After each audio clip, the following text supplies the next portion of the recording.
Yes, ladies and gentlemen, it's Draped in Gold. That means it's time to dig in. I am Jack Farmer, being joined, as always, by Flobo Boyce. And have we got a show for you today? We have a special guest, Flobo. I'm really excited to have him on, and I think we're going to have a pretty fun conversation. But before we bring him on, how are you doing today, pal?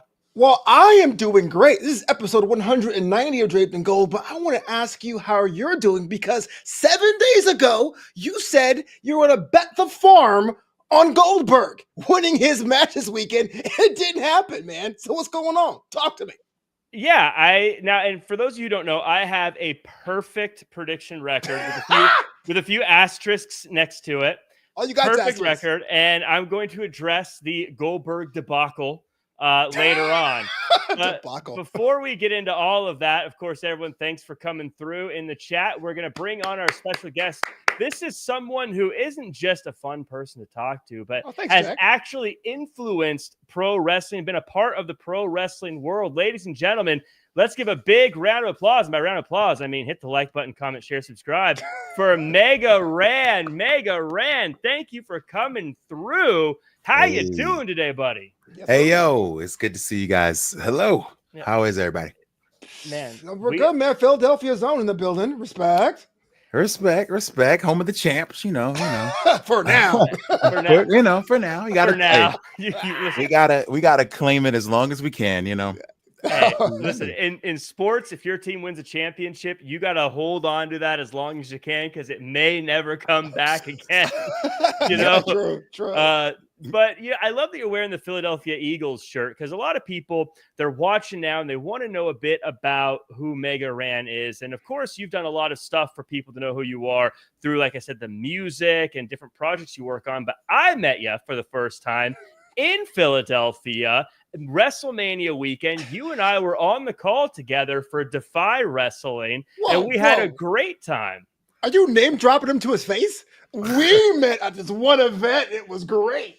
It was kind of cool. It really was. It was pretty dope. I mean, it's like, you know, I think running into somebody meeting for the first time is one thing, or like meeting at a wrestling show is one thing, but like working a wrestling show is like really cool. So, I was in my hometown of Philly. Literally, I just flew in. I think that was the very first thing we did. It was an earlier show. Yeah. And yeah, man, I can't believe, you know, you guys were nice enough to let little old me sit in on commentary. And it was a blast, man. I had so much fun doing it. I was nervous as heck, man, but I had a blast. You were incredible. You took to it like a fish to water. And in fact, everyone right now seems to be feeling that way about you. Mike Wexler says Mega Ran is awesome. Met him at WrestleMania Week LA 2023. Mike, what's up? And everyone who's in the chat, by the way, I want you to know that, of course, this is a live show. And what makes this different than some of the other interviews you may see is feel free to throw in a chat. If you have a great question, we're going to ask Mega Ran himself here. If you throw in a super chat, it'll definitely get asked. So spend that money. Listen, we're shameless here, Mega Ran. We want that money. Really shameless.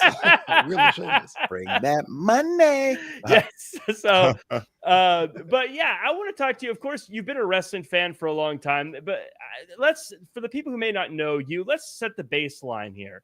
Tell me a little bit about Mega Ran, what got you into wrestling, and tell me a little bit about your background in wrestling. Oh man, so yeah, I'm an old fogey, you know. But and growing up in Philadelphia, like it was such a wrestling town. You know, we had the Spectrum and the Civic Center where like NWA would come and WWF would come, and so there were wrestling events constantly. And the very first thing that got me into it though was WrestleMania 4, I believe. Was that the one they had the tournament with Macho Man when he won? That was in Atlantic City, and I couldn't get to Atlantic City, but they did the show on closed circuit TV if you went to the stadium. And so you go down to the stadium and you sit there just kind of looking up at the screen and eating popcorn, and you could buy merch and everything too. And I was there with my cousin, and Macho Man was my guy. Like I was so enthralled with the Macho Man. He's still my favorite of all time. And Macho won, you know, so I came out of there just, ooh, yeah, the finger in the air. Ooh, yeah. The whole time on the subway home, just ooh, yeah, you know. And my mom would be like, "Don't you know that's fake?" And I'd be like, "Shh, don't you say that? You don't say that." So yeah, it was that was from that moment I was hooked. Absolutely.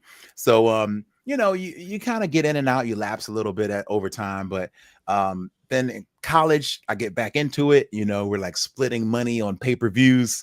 You know what I mean? All just crowded into a room. And the grind. yeah, the grind, you know, saving your pizza money. And yeah, man. So wrestling's it's been a part of my life for literally as long as I can remember, you know. And so yeah, I just went from just being a fan of it for a long, long time and also being a musician. And one day it just kind of hit me where it was just like, pow, like, wait a minute, like, why not write songs about wrestling or about the thing that you're into? You know what I'm saying? And so that was video games for me. So I started writing songs about video games. Later, it was like, oh, let me write some songs about wrestling, you know, and things like that. And I was literally the only person I knew that was doing it at the time. And then you start finding that you find your tribe, you know. And so next thing you know, I was putting out songs every week. I called it Monday Night Ran. We were putting out a different track every Monday, and What Culture was posting them, and these things started to take off, you know. And this was Mania in Dallas, so not the most recent one, but maybe 32 or something. And they invited me out for WrestleCon, and so I'm like, oh man, like I get to be like a guest at this convention. Like I'm just a guy who likes wrestling, you know. And then I'm at a table next to like DDP and like Ricochet and like all these really cool people, and I'm like, I don't think I belong here. Like I'm a total fan, you know what I mean? I'm like paying for autographs as I sit at my own table. I'm like, hey man, Goldberg's over there. I need to get that picture with Goldberg, you know. So like that, yeah, it was a really cool experience, you know. I was like, I'm a fan. So being able to be a fan in these situations where you're like invited to be there is a real cool situation. That was before I even knew about like the term content creator or anything like that. As far as like now there's folks who react to wrestling that maybe get, you know, perks for doing that and things like that. And it's a cool life for sure. But yeah, I was just kind of doing it because I wanted to be in those places. And then I was lucky enough where they would wind up inviting me. And then later on, I started meeting wrestlers and they're like, hey, why don't you write a song for me? And then I wrote a song for Xavier Woods when he was King of the Ring. Mm-hmm. And that was a short moment, but it was a great moment, short-lived. Hey, but, it's still on my workout playlist to this day. It's still a banger. I don't care what nobody says. This is that's a banger. Yeah. So yeah, we work on that, and later on, the New Day switches their theme, and they asked me, they brought me back. So that was cool. We did that. Next, did a song for Shelton Benjamin for AEW. Did a song for Scorpio Sky. A bunch of folks, you know. So yeah, just building relationships within wrestling and just finding like that people that have mutual respect for what I do, which is like super cool, man. It's a really cool life. Do you have a favorite one? Because before you even answer this one, because like this show, all 190 episodes, we have a certain affliction, some affinity for a particular theme song. It's the Gallus theme song. We sing it all the time. Oh my God, Gallus! You dropped the verse on the I did that's funny. That was pretty hot, man. So funny. That's a hot track. I did a rap to that as well. It's like the Gallus freestyle where I just did some bars on it because it's so good. Yeah, so, yeah, you can find it on YouTube somewhere. Yeah, me and my man Jay Will did like a freestyle to that because that track is just so banging. Turns out though, that's one of the tracks that's like it's like stock music. I don't know if you know that. Like it's not developed by any of their composers because I heard it in a movie. You know what I mean? Like wow. It's one of those themes that just kind of sits and you know where it's available for people to pick it and use it for other things. So like the original the Hardy Boys music is like that. Yeah, which is why they're able to put the Hardy Boys music on. Yeah. I believe Goldberg's is at least Goldberg is I think a public domain track. Yeah. MJF. Some of those other ones are just themes that they just found. You know, where they I saw Goldberg on a History Channel like thing. Yeah. Well, he's history now. Hey, Give up the roots. You know what? I hope I'm around for your Goldberg chat because I got some things to say. So I got some things to say. I would just start it off with I'm a Goldberg mark. So this guy is too. But I also have things to say. Yeah. So I'll be careful. But yeah, man. So my favorite theme, is that what you're about to ask me? Yeah, your favorite theme that you worked on. That I worked on. Okay, because if I had to pick, I want your favorite theme and the favorite thing you worked on. You know what? I'm such a like deep cut kind of guy that like my favorite theme might be the Flash Funk theme or just something just so random because I have one of those. I have one of those WWF the music CD. Yo, throw that track. I had them all. I had them all. That track bangs. It's like this girl sings like, "Oh, Flash, you're so funky." It's just like this really funky track. It's so good. But man, Samoa Joe, man, Undertaker, of course, Cactus Jack and Dude Love. Man, there's so many good ones. Break the Walls Down is another great one. Man, I'd have to say my favorite 10 before I could do favorite one. Like it's just too many. But yeah, those are some of my favorites. But the favorites that I've worked on, I mean, the Shelton one for sure, called Shining Forever, which I don't know if they're even going to play anymore because the Hurt Syndicate is like so over. That We Hurt People has kind of become the mantra, and I'm okay with that. So shout out to West Side Gun. But Ass Man, that one was Volume 4. That goes unnecessarily hard. It does. It goes way too hard. The worst part about it though is that line of like, I'm gonna stick them. Like, what do you mean by that? I'm gonna stick them. Wait. Yeah, I was in the zone. I was locked in. I'm sorry. Yeah, you're just in the moment. There's so many good ones, but yeah, I think the King Woods theme, man, Bow Down, which again didn't really get enough time to really like shine, but that's one that I really like put a lot into and was really like hyped about, and I still think it bangs today. Like I would play that song today and it still gives me the feels. Yeah, no, I love that. Like I said, it's still my workout playlist, random, but it is almost a perfect tempo for the rower. I'm a big row machine guy. It's like the perfect tempo for that. So I'm a huge bow down. Hopefully, tell Woods just win the King of the Ring again, and you can bring it back. All he's got to do is win it again. Just bring it back. I want to know. Now you've done these themes. Like, what is that? I'm curious what that process is like. Is it like Xavier Woods calls you and he's like, "Hey, I got it all figured out. Just send me some music and you're good to go"? Is it like Triple H call? Like, how does Tony? Like, Tony you didn't get my text. That meme of him like on the speakerphone, just like, "Hey, Rand, I'm gonna need a banger ASAP." Honestly, it depends. Really, it depends on how it comes together. The Shelton Benjamin one is probably the most interesting story because MVP had just signed with AEW, and Shelton was there as well. And Mikey Ruckus, who composes for them, sent Shelton the song, and he played it in front of MVP. And MVP was like, "Man, this sounds like something from Final Fantasy. Like this just sounds like a big epic video game. And man, if only I knew a guy who knew about video games." And he's like, "You know what? I think I do know a guy." And Shelton's like, "Well, I don't know any cool people like you do." And he's like, "Man, you know what? My friends are your friends." And he calls me right then and there. He's like, "Hey, Mega Ran, like if I send you this track, like, do you think you could maybe work on something for it?" And I'm like, "Absolutely." And so he connects me and Shelton through text, and we're just talking. And he's like, "Yo, I love Tekken. So can you put in some references to some Tekken characters?" And I'm like, "Absolutely." Wow, so I had no idea. That was where we had the most freedom, where I was able to create with the wrestler and be able to put something in. And he was to the point where he was like, "Man, this is the best theme music that anybody's ever made for me."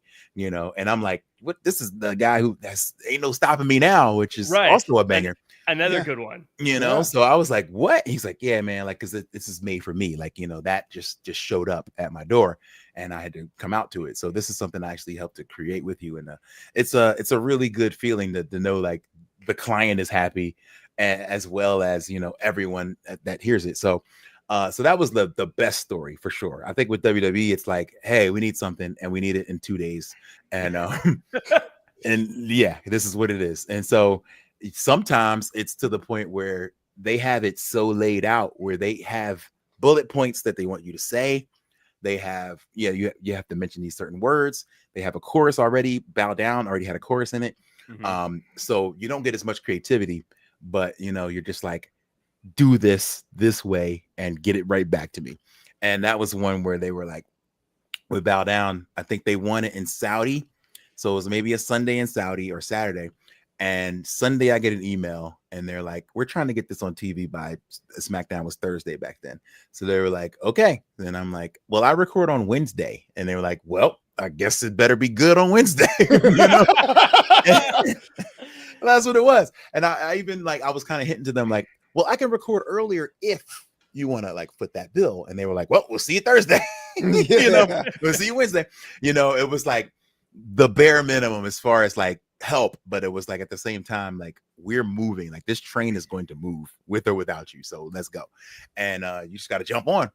And before the paperwork dries, the ink, it's on TV. I got friends texting me like, yo, I hear your voice. I'm at the stadium right now. And I'm like, I'm still literally emailing him my address or whatever, so for the contract stuff. So yeah, like it just moves so fast, you know what I mean? And it's cool to see how both companies kind of work with that stuff. But for me though, the AEW one just gave me a little bit more freedom as an artist. And that's really all you want is the freedom to be yourself and put yourself into that track.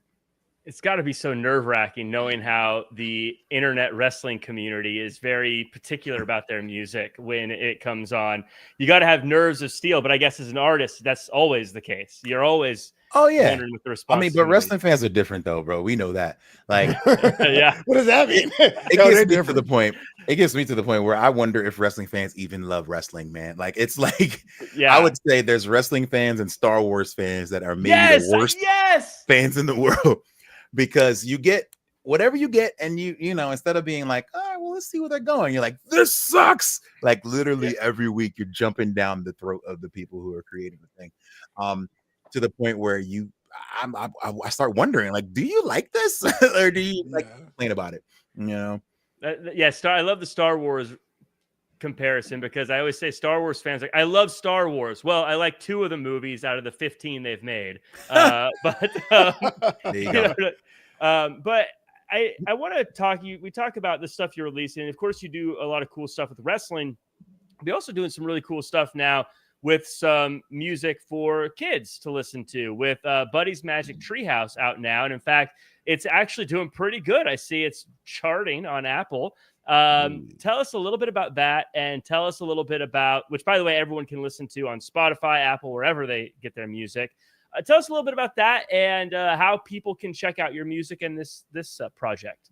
Oh man. So yeah, this is, me, I'm constantly pivoting, just trying new things and kind of just doing whatever makes me happy at the time, which is kind of the joy of being an indie artist. I'm not like stuck where I have to do this thing. So we adopted an awesome baby boy a couple years ago, and that inspired me to just listen to more children's music as he wanted to hear stuff. And then I was like, well, maybe I can make some children's music. And so I started writing kid songs that, were fun and friendly and taught some good values. And I had a lot of fun doing it. And I did an album in 2023 that did really well. People seemed to love it. Wound up charting on Billboard, all these cool things. And then it was time for a follow-up. So I was like, well, let's get to it. I'm going to see if I can get something going where I try this again and I'm going to see what happens. And so I started writing new songs, and we did a Kickstarter and we got a huge amount of support for it. And so now the album is out, and hit number 1 on iTunes, which is like kind of cool. I mean, I didn't even know iTunes was still a thing, but the fact is, somebody buys music on iTunes. So I thought that was cool. So the new single is the first one was Have a Great Time, which is just like a fun dance track about going to the park with my kid and having a good time, going outside. Then there's silly songs, like there's a ska record over there where I'm kind of singing and talking about dinosaurs going to the playground.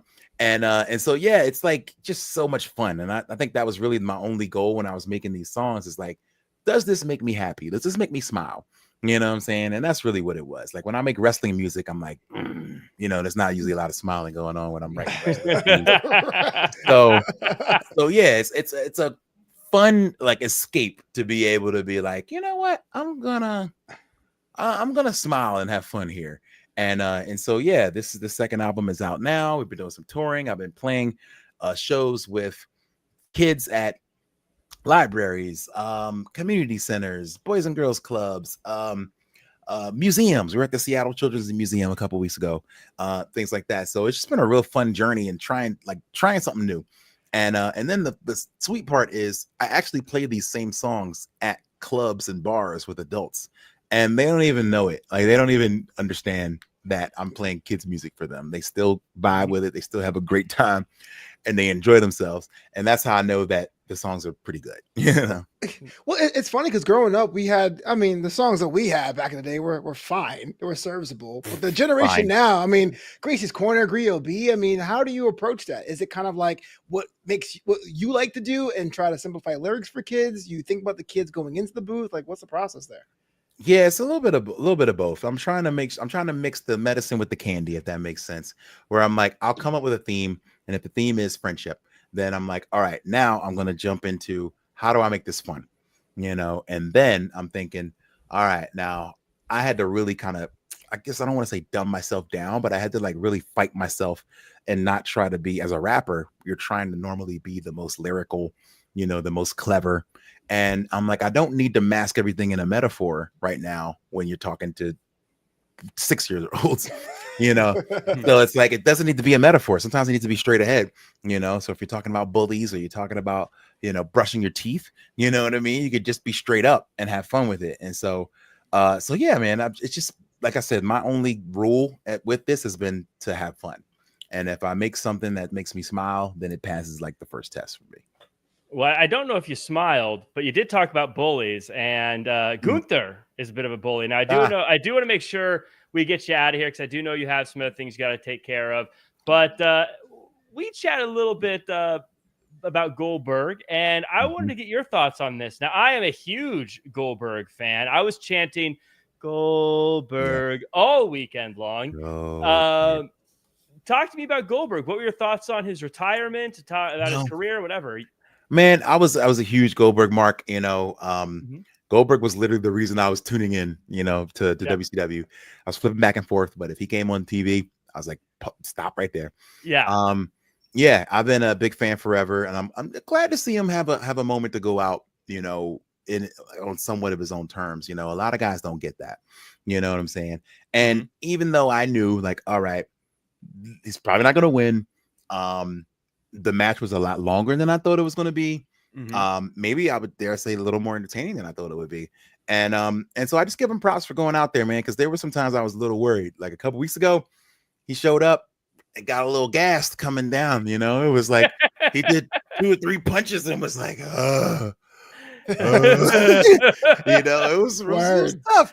But so, my man did what he had to do. He got in shape, and he a 15-minute match. Like, I am impressed, and so I was happy, but again, as wrestling fans do, I did it too. I kind of nitpicked, and I was like, well, they could have let him finish his speech. I felt a little weird about that, and turns out he did too.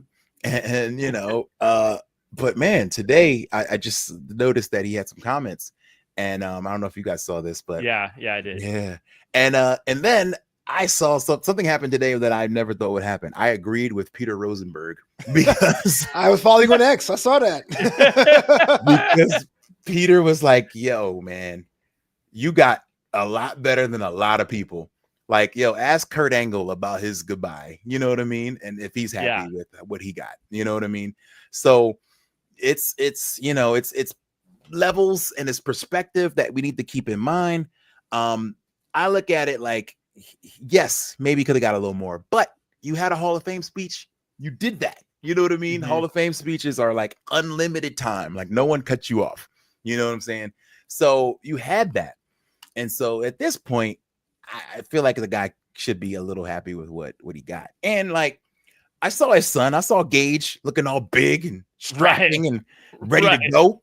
And so I'm like, don't mess your kid's future up talking too much. That's the first thing I thought. That's the first thing I thought. I was like, don't mess his bag up. Like this guy might be ready in a couple years. Like, don't have them like, but your dad's gonna be a problem, so maybe you should stay home. And that could happen. And so so I worried about that. I was just like, maybe you should just let this be, man. Like, I couldn't believe it. I was like, I am agreeing with Rosenberg. What is happening here? You know what I mean? But Goldberg has brought the world together. Goldberg bringing people together. But yeah, I've been a huge fan. Like I said, when I was sitting at those WrestleCon tables, I paid good money to go get in the Goldberg line while I was supposed to be signing my own stuff. And I was a huge fan. So it's good to see him go out on his own terms, man. Like, just to see somebody like go out with a match and not just like disappear into the sunset like so many guys do. And overall, yes, there's a little bit to complain about, but I'd relax. I'd maybe just think about the perspective of some of the other guys who didn't get that treatment and be a little nicer about it. Yeah, I would say there's a phrase my good friend Evan Mack used to always say, which is two things can be true. And that is, I think WWE did a great job. They got a bunch of people from WCW to walk into the ring. They gave him a main event against Gunther. They gave him the 15-minute match. Could they have taken more time to build up the match? Yeah. Could they have not cut him off? Yeah. There's some things they could have done better, but like, both things can be true. It can still be really cool what they did. And they could have done some other things. But to your point, I'm also very much like, man, Goldberg strikes me as someone, I've never met the guy, but he strikes me as someone who thinks everything he does could be better in a positive way, like where I think maybe he's like every match he had, he's probably like, I could have been better, or everything he's done, he's like, I could have lifted more. I could have ran faster. I could have, And so it's probably, I think, a little bit of that. I've never met him. I could be totally wrong. But I was a big Goldberg fan. I still am a big Goldberg fan. Like I said, Goldberg. But I want to give Gunther credit because, man, he got a great match out of Goldberg, who has struggled to have some matches the past few years. He did. He got a good match out of him, man. Like, I'm not mad at that. If that's the way you got to go out, I'm not mad. And first thing I thought was like, oh no, like if he's not happy about the way he went out, like, is he gonna call Tony Khan and be like, hey man, let's do this again over there? That's what I'm thinking. The whole thing was a work. He's gonna go to a show and be like, that was a good match I had, and I'm done. No. You complain. Someone says, hey, look, let's give him another chance, and bam, another final match. That's how you print money, baby. The other final match. Oh. No, that they always say it's his last match, meaning his most recent, not his final. Right. His latest match. But speaking of people having to go, Ran, I appreciate your time. I know you've got some other commitments tonight. Thank you so much. Before you go, though, where can the world follow you online and keep track of all your projects? Oh man, you can get me anywhere at Megaran. Megaran. It looks like Meg Ryan when it's like real close together. You're not paying attention. You'd be like, yo, was that Meg Ryan following me? Like, no. But yeah, Megaran on X, Mega_Ran on Instagram. I'm on the Blue Sky. I am on YouTube.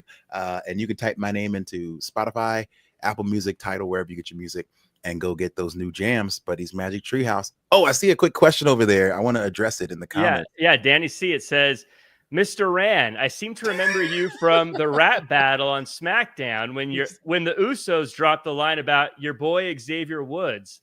What were your thoughts when that happened? I want to know, that and just and I'd love for you to tell me the story about how this all came together and stuff. Again, I know you.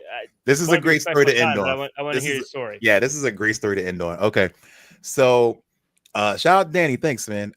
This was in my hometown. It was in Phoenix where I live, and maybe the day or two before, I remember I was washing dishes. I don't know why I can remember this so clearly. Woods calls me. At this point, we're pretty good friends. We hang out a lot. We play video games together.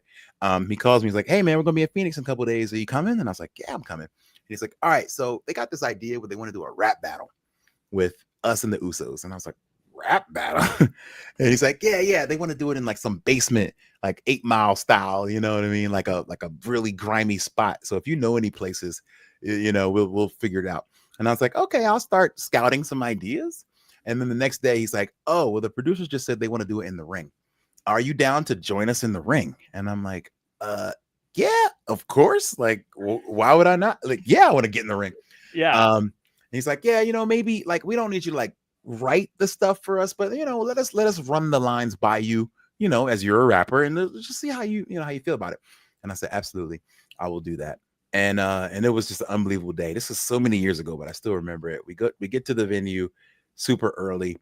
We pull up. At this time, Jinder is the champion.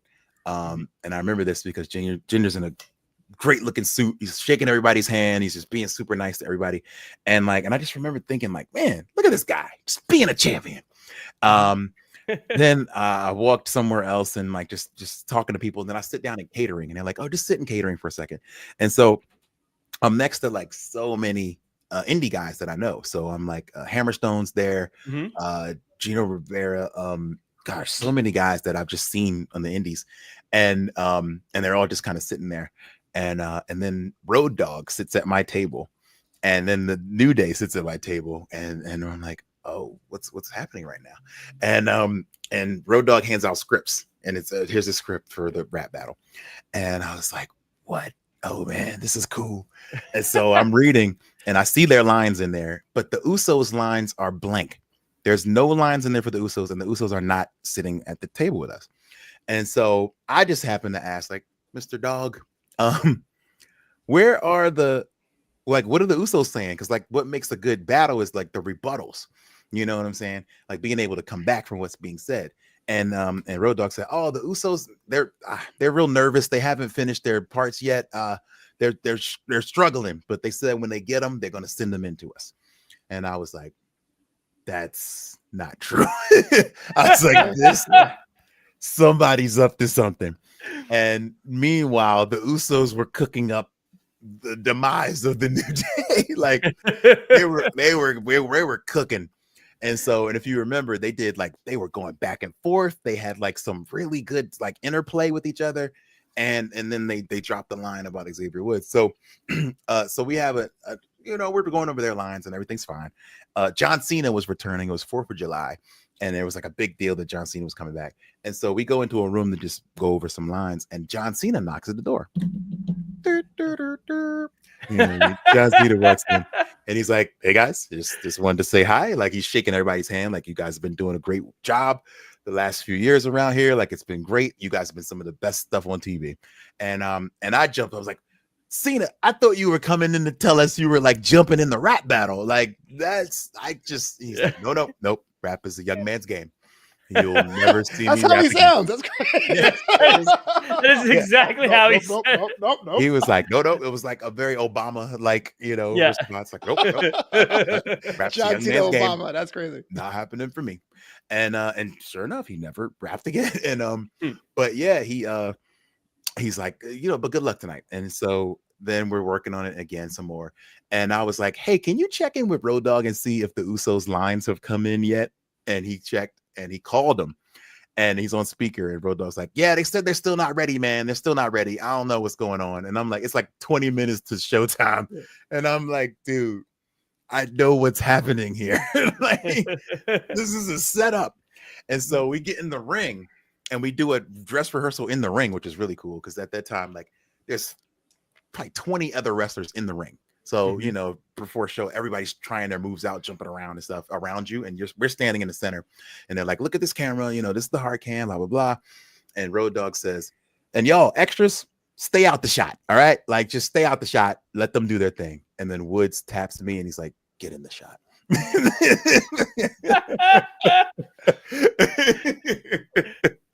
He's like, stand right here on my shoulder. Stand on my shoulder.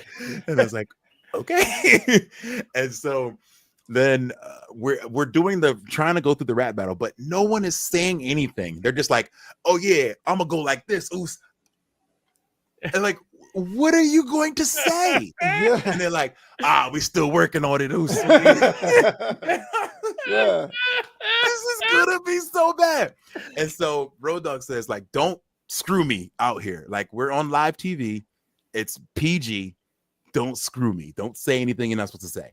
And Road Dogg's producing the segment. So he's like, yeah, like if you guys mess it up, it's going to look bad on me. So don't screw me. Keep it PG. He said it like 4 times. And we're like, all right. I hear their lines. It's all fine. And then fast forward, they say, let's keep it PG. You know what's good. I don't want to make it all rated R like Xavier Woods. And I was like, oh no. And they were like, come on, man. Like it was a total blindsided shot. I was like, I knew something like that was gonna come, man. I knew it. And you just couldn't stop it. It's live TV. Right. You know what I mean? It's live TV.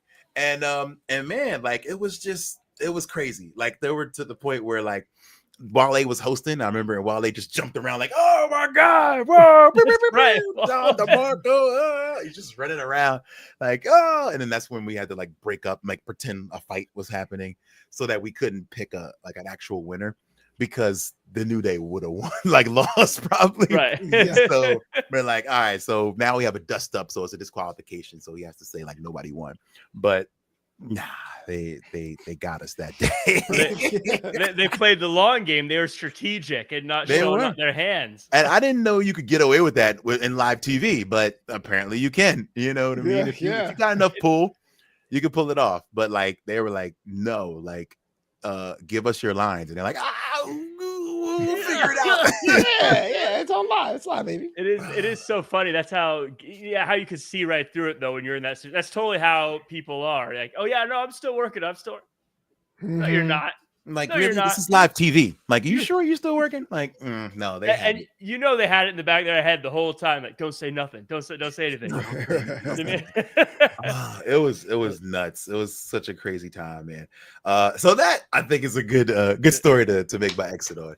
That was one of the most fun times I've ever had, and I talk about that story in my book because I wrote a book. It is called Dream Master. It's a little bit of a memoir where I talk about my life as a former teacher, going into making music, writing music for video games, writing music for wrestlers, and so much more. So you can get that wherever you get fine books. It's on Amazon. There's an audio book that's also on Spotify. It's called Dream Master by Mega Ran. So lots of stuff for people to check out. Dream Master as well, everyone. And by the way, Ricky Sinclair, thank you so much for the super chat, saying got to give a super chat for Danny's question. Mega Ran, thank you so much for being here. Again, everyone who's listening and watching right now, please make sure to follow Mega Ran and go support all of his multiple projects. Ran, appreciate you. I know you got to go. Thank you so much for your time, and hopefully we get to do this again sometime. I hope so. All right, I got to go tuck my kid in. All right, man. All right. Yeah.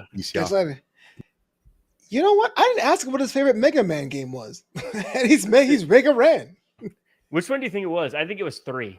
Oh, 3 was a classic. 3 was definitely a classic. Was that the one with the Leaf Man? Woodman? Woodman? I think it was 2.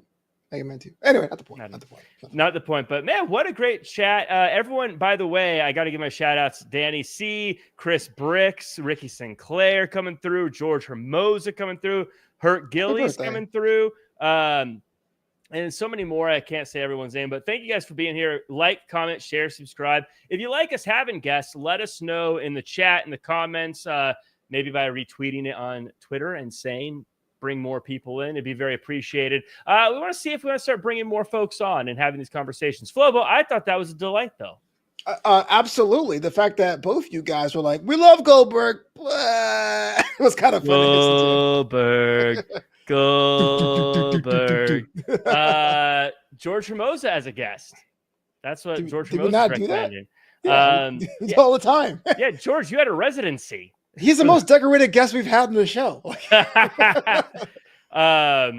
So we got a lot of stuff to cover, and we got a time limit we try to keep this to. So we're going to try to cover a bunch of stuff. Of course, this weekend was a very big weekend. Danny, huge. And that was awesome.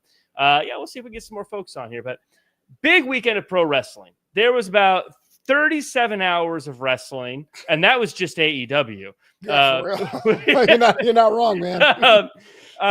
We can't go into all the nitty-gritty details of each show, so just give me kind of your overall thoughts of the weekend. Maybe stuff you loved, stuff you weren't too impressed with, or any major stories that came out, or any just big overall thoughts. The thing is about going into the weekend, I was worried about it being too much. I was like, oh man, it's too much wrestling. But even though it was a lot of wrestling, all the flavors kind of were complementary to each other, right? All In gave us some good conclusions of stories. Darby Allin basically did coffin drop off of Everest, confirmed. That was pretty fun.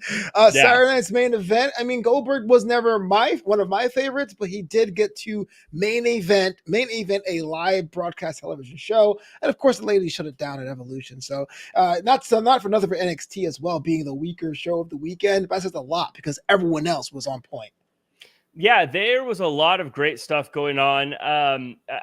For my dollar, I thought AEW was the best show of the weekend, and it followed by Evolution. I know some people say Evolution, and I would say it's close enough that I'm not going to argue in that kind of situation.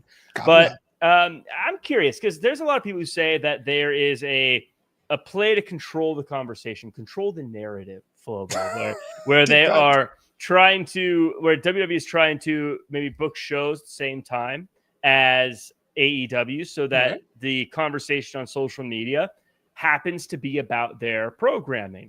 So I'm curious, this weekend, our algorithms we've talked about are very different. Yeah. So I'm just curious. I'm not saying which show is the best, but to you, which show did you see the most in your algorithm? All weekend, or are you talking about Saturday? Because it was Evolution overall. Let's just say Saturday, because Evolution was on its own, so it's kind of. Yeah.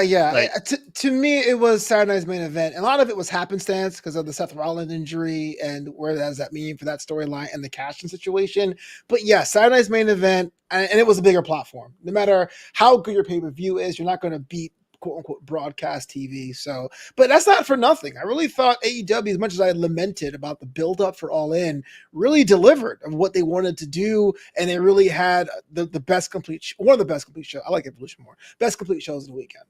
Yeah, I think I feel like I saw nothing from Great American Bash. That's not a commentary on the show, by the way. I thought they did a great job on the show.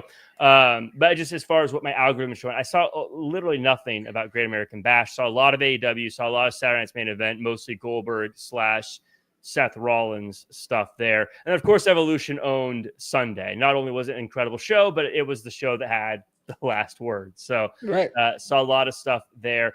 I don't like this counter programming thing, Flobo. I thought you did. Not for any. Well, no. Okay. Let's see. Look, if you want to have one show on Saturday, one show on Sunday, that's cool. Nope. But we do not need to have 47 shows. It does not need to be a peacock's butt of shows. I beg your pardon. A what? Like with all the feathers of shows. Oh, right. Visual.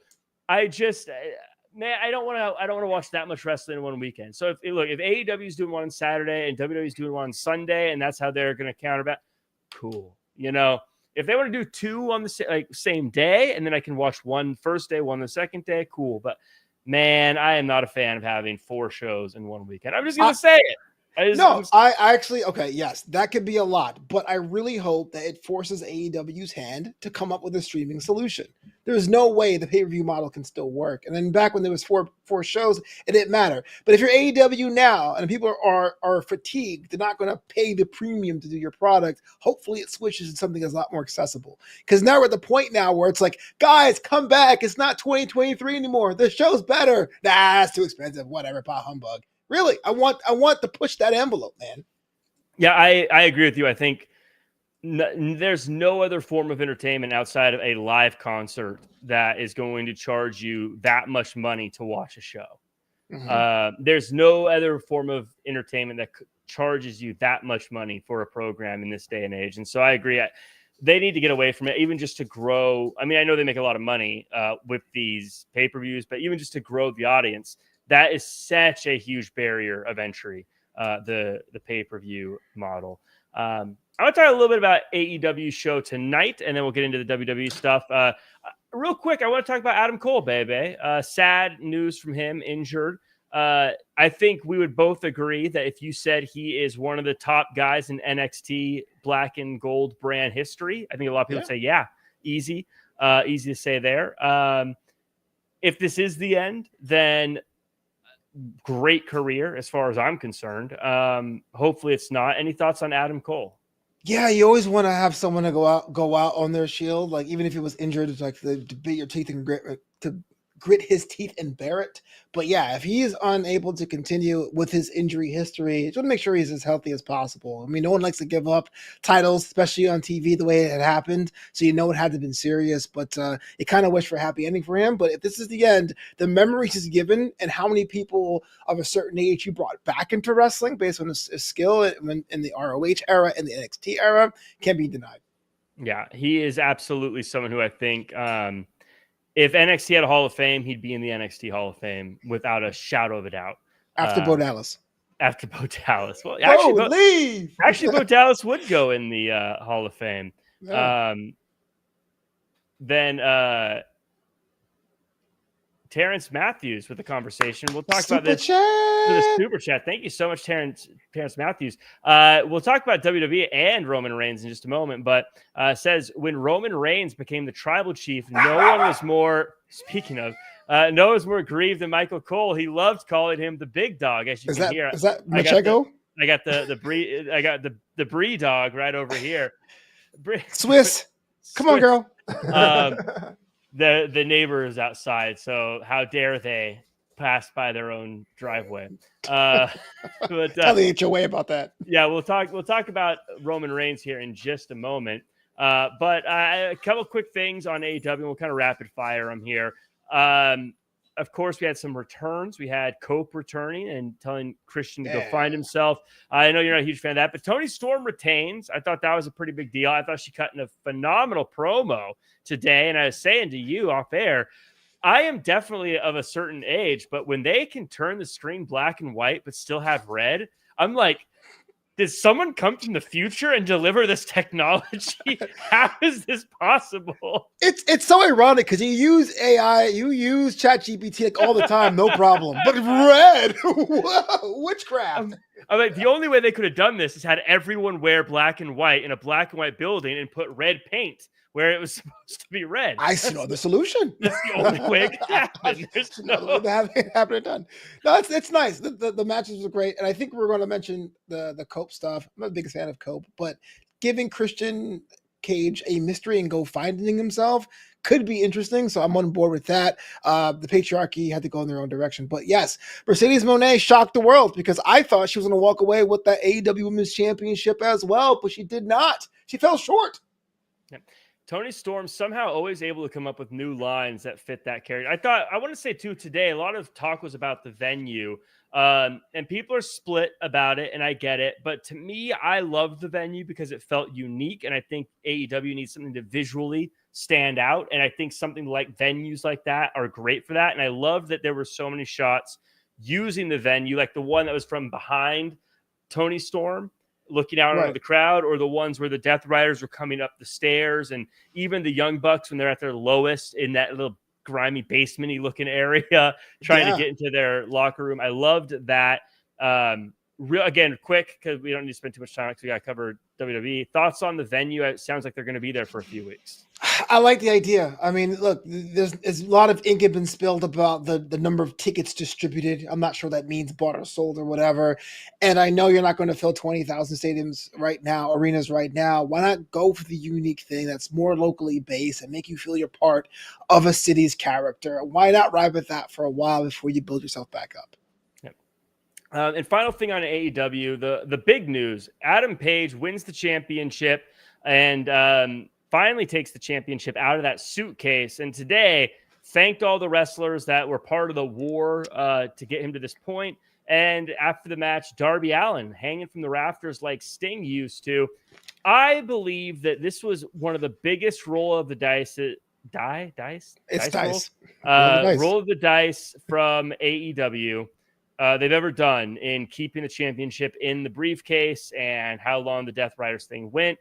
I felt like it paid off perfectly, and I was like, this is exactly worth it when he took that championship out. I love what they're doing with Darby, making him basically like Sting. I think it makes sense. It works. I say we go with it. I'm loving it, and I also really love that he thanked everyone, including like the Orange Cassidy, the Jay Whites, maybe even the people we forgot that were a part of this war before it got to this point. Thoughts on Hangman Adam Page as the champion and where the company seems to be going in that main event scene? Death Riders need to be champions forever. I wanted them to have a 5 or 6 year reign. It is unfortunate it fell short. That's less Marina Shafir on my screens. I'm not sure how I'm going to cope with this, Jack. I don't know. I just don't know. Yeah, we'll have to see how that plays out. But let's talk a bit about the WWE. I want to talk about Raw because Raw was a pretty big show. You got to say it. You got to say it because it was a debut of a new show, buddy, right? On Raw? Yeah, do you have a post show now? A new show on Raw? Oh yeah, I do have another show. We have Massive Heat coming on right after Raw. I was gonna talk about that at the end where we plug our stuff. But yes, I do have a new show. Massive Heat, me, Raj, and Matt Morgan. We cut it up, and it's a fun show. Check it out. Yeah, Massive Heat. But we learned a little bit more about Seth Rollins' injury, and I know there's a lot. You talk about ink getting spilled. It is getting spilled all over X about what the truth is behind Seth Rollins' injury. I just know it's not good that he's gone. Thoughts on Seth Rollins and his situation? Well, look, I listened to Not Sam Wrestling today on SiriusXM. I'm not sure if you realize it, but he finally switched over. It used to be called Fight Nation. Now it's Pro Wrestling Nation 24/7. So Sam Roberts' show is on that network now, and he played the Rich Eisen clip. Look, I understand there's a lot of conspiracy theories out there about like whether it was fixed, whether it was a covered up injury. The name of the game is this. Seth Rollins knows what he has. He says that he knows his body, and his body's pretty much looking at mania. It's as serious as it is. It's unfortunate, especially with this history of injuries, but to sit there and be like, it's a work is just totally not the right tone to hit there. Yeah, I'm definitely not a fan. I never like saying that it's a work thing when someone gets hurt just because you never know. Unless it's clearly like a work, unless like we're all in on it. But in situations like this, it's just, I feel like, I just imagine if I was really hurt and someone was like, Jack's faking it. It reminds me of totally. if you ever saw Wrestling with Shadows, the Bret Hart documentary, and he talks about, was he wrestling Dino Bravo, where he broke his ribs. And he couldn't breathe, so he couldn't talk. And he was on the outside, and the fans were like, "Get up, you faker! Get up!" Yeah. And he couldn't breathe, so he couldn't talk. He's like, because he was faking. I know. I always think about that. Like, but I think the most important thing though to take away from it is Danny C with the gold super chat. Hey. Flobo loves Scott. No, now, I do not. Danny C hit a super chat about ska. I want you to sing us your favorite bars from the Mighty Mighty Boss Tones. No, I don't have any because ska's terrible. You gotta do like a little ska dance. Come on, we got a super chat, Flobo. Come on. I don't know what a ska dance is. I don't partake. You gotta skank. They call it skanking. I beg your pardon, sir. I'm not. Hey, Ma, guess what your son did today? What do you do? He was skanking. No. I want you to skank for us. I'll give Danny C a high five and a thanks. No, come on. You got it. I don't know what you're talking about. Yeah, see the stuff. That's the impression that I get. Can I give you $10 to stop? Anyway.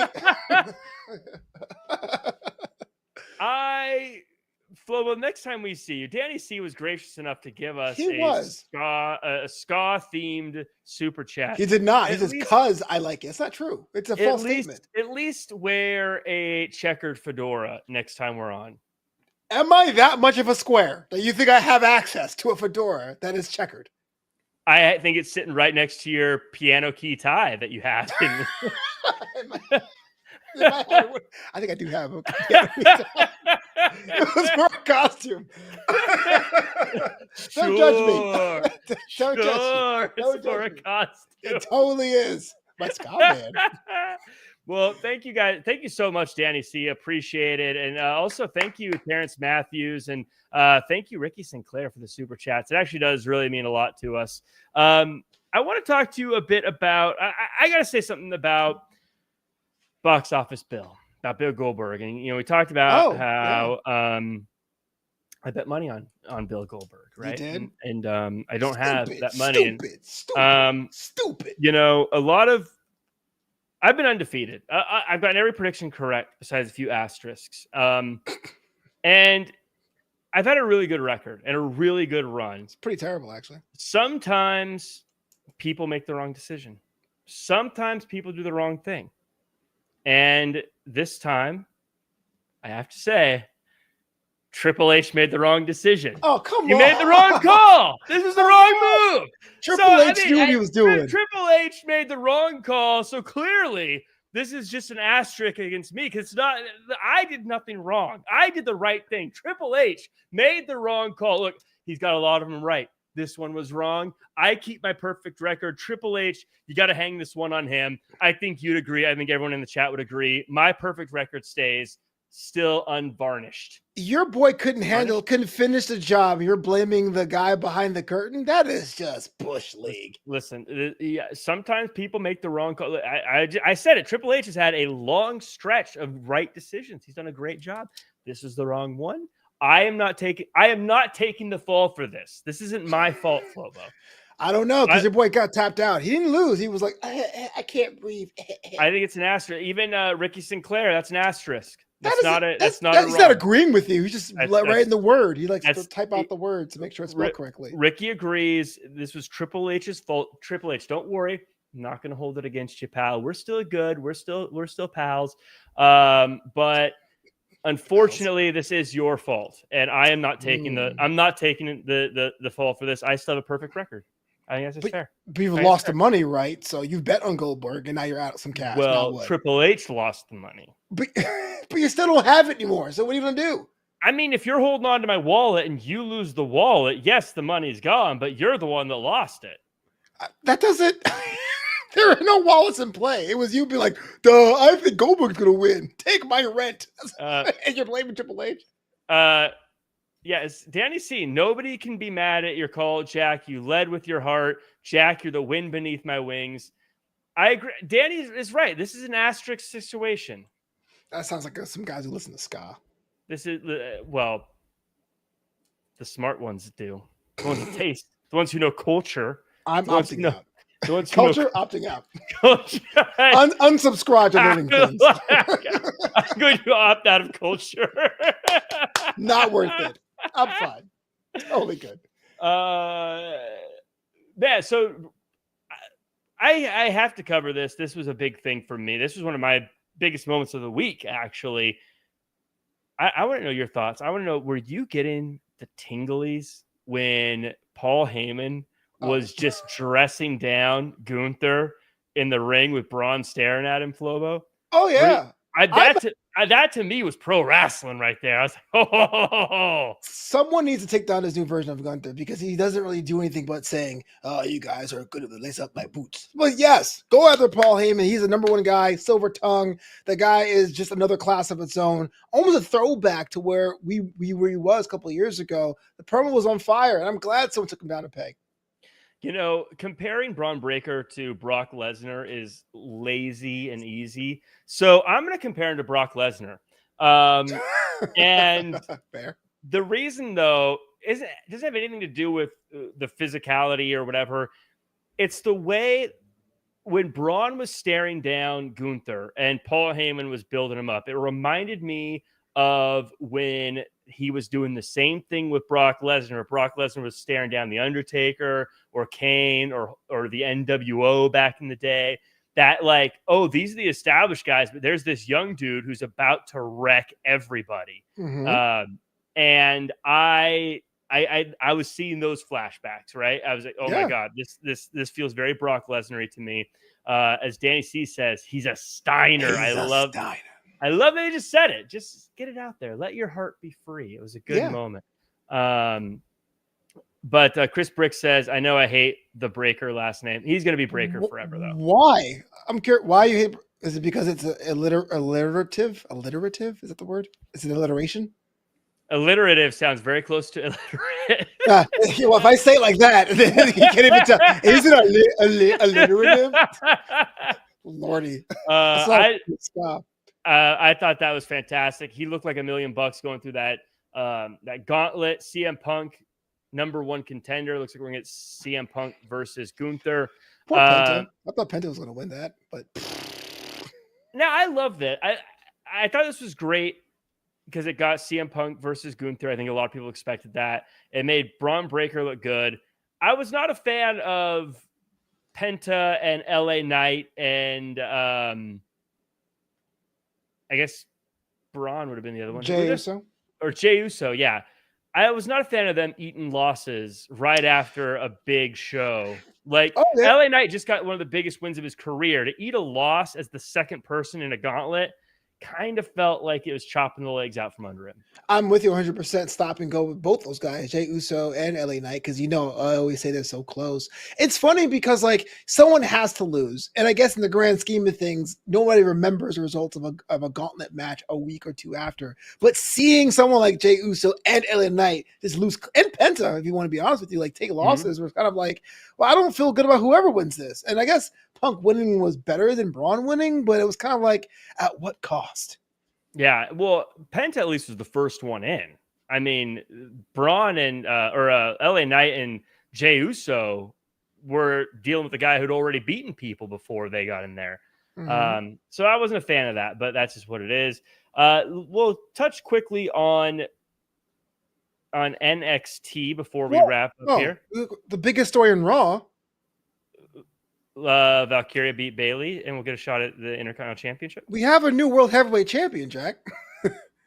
Her name is Naomi. Proceed with caution? I was trying to be cautious and just avoid the situation, but talk to me about Naomi. The reason why I want to bring this up, because the match that preceded that, the Io Sky Rhea Ripley match, was like one of the best ones of the weekend. And if you want to put that up against the Paige match, I understand that. It was just top to bottom. It was an epic tale. And then everyone thought that Naomi was going to cash in on SmackDown against Stratton, and then kind of upended things. So now she's going to Raw. Like, does anyone else go to SmackDown? Are we getting a trade? Is the transfer portal opening again? I'd have questions, Jack. I believe she's just Raw now. I'm glad you mentioned that, because I have a bunch of notes. I'm trying to sift through them because we're already at the hour mark. I was trying to skip through things, but I am glad you mentioned that, because that match was incredible. The match that they had, and the cash in, I think, actually adds to it. It makes it more of a legendary, great matchup. And the fact that a lot of people didn't see it coming, I thought was great. And I think Naomi has just been on another level. She is someone I will admit, don't you me. She was someone, I'll be honest, I didn't have a lot of faith in for a long time. I was like, I don't see it. I don't get it. But she has definitely found her stride here with the proceed with caution. And honestly, proceed with caution is probably gonna be a catchphrase I use for the rest of my life now. Really? Even after, like, if this gets forgotten and it's just long in the past, I'll still be like, proceed with. How does that work if you're like an affable host? if you're supposed to be a friendly person, but proceed with caution. It sounds pretty awful. All right, everyone, we're going to open up the dance floor, but remember, proceed with caution. Why are you shifty-eyeing? Anyways, do you remember? I said caution. Yeah, I mean, she's on a run, man. Naomi's great, I guess. Yeah, Terrence Matthews with a good point here with the super chat. Thank you, Terrence Matthews says, it's funny because it seems the Secret Hervis is on Raw too. Secret Hervis and Chelsea Green seems to be basically everywhere, probably because they're really one of the most entertaining acts in wrestling, Flobo. Agreed. They're a solid tag team, even though they don't have the tag team titles. But I guess the bigger question is with the whole Naomi situation, and this situation too, because there was talk about a draft. Then it became the transfer portal in January. Is it open? Is it closed? I mean, what are the rules here now? You can just like cash in and change rosters. Is Nick Aldis okay with this? But I think it's just okay. It's okay. I'm a wrestling journalist. These are questions I have. I ran out of pens to throw a long time ago. I love that deep cut because these people don't know what you're talking about. No, they don't. There was a time, folks, long ago, when I threw so many pens at the wall because of Humberto Carrillo. Let me tell you, I was so upset. That's raising more questions. I was so upset. It was the first time I think I've ever been really mad on a show, and I was very upset. You'll have to. We gotta find the clip. You gotta find the clip. Yeah. He was picked number 4 overall, Humberto Carrillo? Yeah, he was like a second rounder or something during the draft, and you were so upset. And I was like, Jack, remember Sleeper Wire? He goes, you get the Sleeper Wire after the draft. I'm throwing pens. I was like, all right. Jack Seinfeld was throwing pens everywhere that night. It was just, the draft's a sham. Kramer! There was like world champions still on the board, and they were picking Humberto Carrillo. Pick for the future. But like, what are we doing here? See, because he's so mad now. Look at this. It's been like 7 years. I'm so mad about it was a 2019 draft. He's still mad. This is before lockdown. Yeah, it was before the pandemic. This was probably 2019. I think. It was the fall of 19. Yep. Jeez. I'm out of pens. Kramer. 6 years ago, I'm still upset about it. I'm out of pens. The Great American Bash came and went. A lot of stuff happened there, but also as we get to yesterday's show, we see things like the system is attacking Dark State. We're seeing things like No Quarter Catch Crew's having problems, but Blake Monroe is going to have her first match next week. A lot of beats happened and a lot of things moved around. Any takeaways from Great American Bash and NXT? Yeah, NXT itself as a show is kind of in a holding pattern. Like reading results or getting condensed shows are great, but the shows themselves aren't as punchy. But I will say this: Yoshiki really outdid himself this weekend in that main event attempt. Even though he didn't get the title, I kind of believed it. And second of all, is the North American title division on the men's side like the most interesting part of NXT, because these feel like characters that have been there for a longer period of time. With Ricky Saints and Ethan Page as being the anchors there, you can finally build a division around it. Whereas for a minute after Mania, it felt like people were coming and going from NXT. Yeah, Chris Bricks mentions there's a quick heel turn for Blake Monroe. I like it. I think it was a good move. I think she's better in that role personally.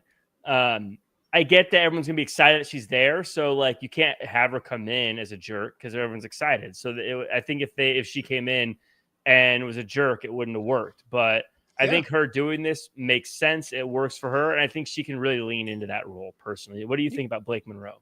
I thought she was a heel. You can't call yourself the Glamour and be a nice person. Why not? You try it. I'm the Glamour. Proceed with caution. That just sounds weird. Glamour. Yes, I will defend. the rotating platform. Yeah, yes. God, that was a good theme song. Oh my goodness. Shout out to Ricky Sinclair. Says shout out to Sol Ruca for pulling triple duty. Sol Ruca's a superstar. Really? Franchise tag right now? Yeah. The fact that, look, if you could tell me nothing about her except that she will somehow find a way to hit that soul snatcher every time without it looking forced or set up. Yeah. If you explain that move to me, it's cool, but the setup it's gonna be obvious you're doing it. It's never gonna look very smooth. Right. She hits it like an RKO. I know the fall is like an RKO, but I mean as quickly as oh geez, she hit it. I wonder if it's like a Spider-Man in a desert situation where all you have to do is keep yourself in the center of the ring and she can't hit that move against you. I feel like she'd find a way. I don't know. And Spider-Man is still strong in the middle of the desert. It doesn't mean he's not. It's kind of warm out there, though. I mean, he could still web a cactus and swing it over his head and throw it at you. Cowboy Spider-Man? I love or a cow skull that's on the ground in every desert. Okay, I was thinking the actual building, but you're right. Yeah, or the sun with sunglasses. You could whip that around and. Oh, so those exist in this world. Yeah, why not? Does your son not wear sunglasses? Why would a son wear? Okay, you know what? What would you call a son's glasses if you're not going to call them sunglasses? That is a deep thing. Sound like we're been on the stuff. That's what it sounds like. Whoa, Denny C, hot take. Soul Snatcher is better than the RKO. I disagree for that reason. She needs a corner, a rope, or something to put that a move on. I'm not sure if that counts. I've never seen her do it where it felt like they had to do a lot of over maneuvering to get her into position to do it. It always feels just natural. I mean, to be fair, so is a 619, right? You can't do that in the middle of the ring either, and it totally works. But I'm just, being a sourpuss. Nah, well, you're good at it. Hey. The family officially disbands. It's done. Tony D'Angelo, are you sad or are you grateful it's over. It's like Rome, man. There were so many cracks. It was only a matter of time. Just because it's in Italy. You use Rome. Oh no, I didn't mean like that. Okay, well, what are the other some big empires? The Ottoman Empire. It's like the Ottoman. It's Empire. Like y'all. Welcome to Draped to Gold history lesson. It's like the Ottoman Empire. Yeah, there's a social studies class that's like, yes, he learned. Finally, Mega Red and old empires of the ancient world. That's last thing. Masha Slamovich, she pins JC Jane and she picks up the title. Is she doomed this weekend? I don't know, man, but this is actually one of the best Slammiversaries I'm looking forward to in about half a decade. I mean, you think about the TNA title on the line, the women's, the knockouts division. My ticket's already been punched, but the fact that Masha was on in the NXT Forbidden Screen Door thing, I'm on board to see how it pulls out this weekend. Do you think we talk about how it's in a holding pattern? I kind of feel like NXT might be finding themselves in a situation right now that is similar to a lot of problems wrestling companies have had over the years, where they have too many shows they're trying to build to all at once, because they just got off of having to build to Great American Bash and Evolution.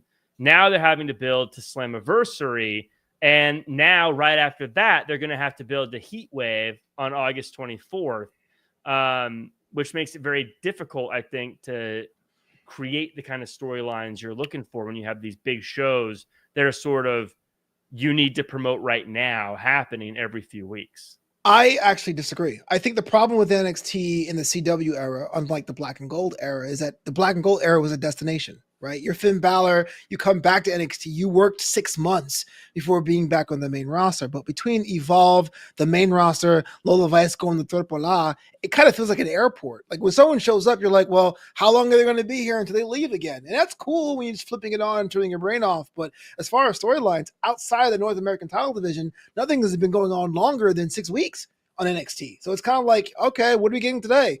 All right, that's fine. See you next week. It'll be interesting to see what happens on August 24th. Of course, that's the same day as Forbidden Door, AEW's big show. So again, it's tricky because Heat Wave is free. So yeah. That's always the tough thing that AEW is going to have to overcome. Because look, again, it's not like Forbidden Door is $3. You know what I mean? Right. It's not like it's like an iTunes purchase. It's $50 or something like that, right? 50? By the way, Megan made me sound so old. Who buys things on iTunes? Like, but we're DJs. Like, without iTunes, like, we keep that thing in business, man. Yeah, I know. Well, it's Apple Music now, Flobo. I don't do the service. I get track per track. $1.99, $1.20. Yeah, I still buy some stuff off iTunes too. Hell yeah. iTunes, shout out iTunes. Yeah. I think that does it for our show. A lot of stuff covered. Everyone, I want to really take a special time to thank you guys again. Ricky, Danny, Chris, Terrence Matthews for the super chats. Anna Garrett coming through. Danny C with the super chat. Appreciate you. And Ricky Sinclair with the super chat. Appreciate you. You guys, the super chats and the support is always super important to us and helps us grow the show. Again, we are a small company. We are a company. We don't even have a company. It's just Flobo and I trying to make this happen. And without you guys, it wouldn't happen. So again, the likes, the comments, the shares, the subscribes, the 5-star reviews, absolutely vital. Thank you. With that said, Flobo, where can the world find you online and all the stuff you're working on? Well, I'm not as cool as Jack Farmer over here, but you can find me over at justicesandwich.com. New blog post coming out yesterday for the week. Make sure you check out the intersection of sports and comedy at justicesandwich.com. And I'm also on that Blue Sky and that X at Flobo Boys. And by the way, everyone in the comments, in the chat, if you do have anyone you'd like to see us interview, let us know. You can put it in the comments. You could respond to the tweets or wherever you're watching this. See if we can get some more folks on here. I thought that was fun to do. You can follow me at Real Jack Farmer across all social media and see all things I'm working on. As mentioned, I am now also on a show on Mondays with Raj Geary and Matt Morgan. We call it Massive Heat. We cover all the latest wrestling news and all that fun stuff. It's a new show, so your support there would also be appreciated. Flobo, we had a great time tonight. I think this was fun. We should do it again sometime. How about this time next week? I like it. And hopefully we can talk about Slammiversary because I'm so excited about that show. It's going to be a good one. Everyone check it out. Flobo, you come up with your own closeout words. Wow. Don't be a jerk.